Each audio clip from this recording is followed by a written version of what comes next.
Okay, Harry, well, it's great to have you here with us at the Hall of Fame this evening. And as Ron said, your records that you've accumulated over the last 48 years are really unbelievable. Only Pat Head Summit, retired coach, Tennessee University, and Gene Bess at Three Rivers Junior College in Poplar Bluff, Missouri, have more wins. I know you're a humble guy, but those accomplishments have to really mean something to you. Well, they do, Tim. It's really quite unbelievable. It's been a long time, and there have been so many big wins, milestone games, and all that. I look for the next game always, and don't spend too much time talking about the big game or the milestone win. Actually, there's one that really stands out. We had some tremendous coverage on the 880 win that passed Dean Smith. So much television coverage. There were cameras on our campus for several days at practice and the dining hall and my night class and on the road trip to our pregame meals. And so we really got a lot of attention there. And we finally won the game. I got a call from ESPN, and they wanted to do a live show. And so they sent over a limo to my house and picked me up early one morning and went to St. Louis to do the show, and we got in a traffic jam. So we're hung up, and we get there, and the car's still rolling. I jump out of the car, the door's open, we dash in, get in the chair, get right to me on the air. So that was quite a thrill. Kind of new for McKendree, but it was a big night for me, a big day. I just want to say that I'll look back on my career and enjoy these games and big plays a little later on. But right now, I'm really want our players to get the credit for this, especially the ones that played early, before we got a lot of publicity. And so I say it often, loud and clear: if you wore the uniform, you're part of our success.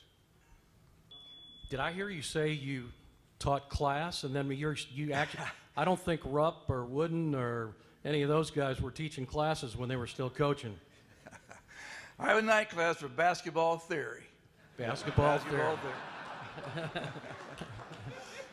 I know, actually, I was coaching in Illinois at the time, and one of the things that you've done with that coaching theory class is you've invited the area coaches to come in and hold the class for you. So you either did that so you could learn a little bit more about basketball, or it just took a little pressure off you to have to plan for class.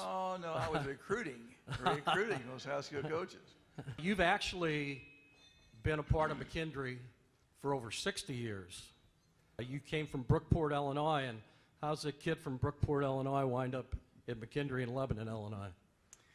Well, I got a scholarship there. That sounds terrific, but it wasn't much money. I played for Dr. Jim Colley a couple years, baseball and basketball, and then he took the job at Illinois State University and left. And so that summer, it was a steel strike, and no job for me. So we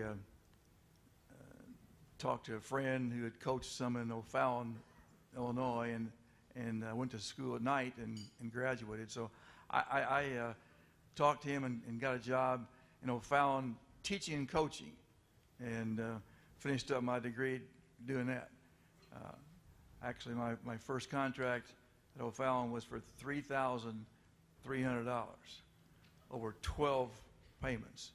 But I had 3 months of paid vacation, so it doesn't get any better than that.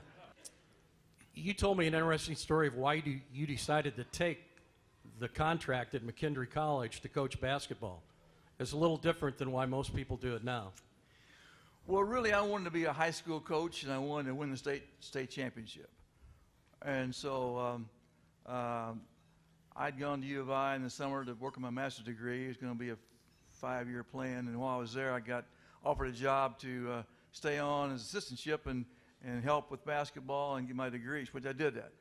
So when I got out of school that May, I went job hunting. I got a job at Foreman High. I was there for 2 years, and then moved up to Dwight for 3 years. But those jobs weren't going to get me to state. So I wanted to bigger, better high school. And I thought, well, if I go to a college job first, I can probably get a little better situation. Well, McHenry opened up that summer. So I went back and applied and got the job, and I thought, well, I'll stay here a couple of years and move on. Well, I went, and I'm still there. Yep, starting your 49th season. Obviously, you and the university have had a great relationship, and there's a number of people who've worked for you, I'm sure, that owe some of the credit for your success.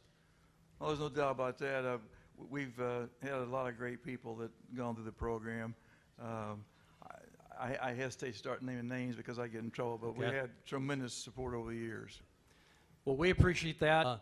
What accomplishments you've had. Ladies and gentlemen, Harry Statham, the next inductee into the St. Louis Sports Hall of Fame. Oh, okay.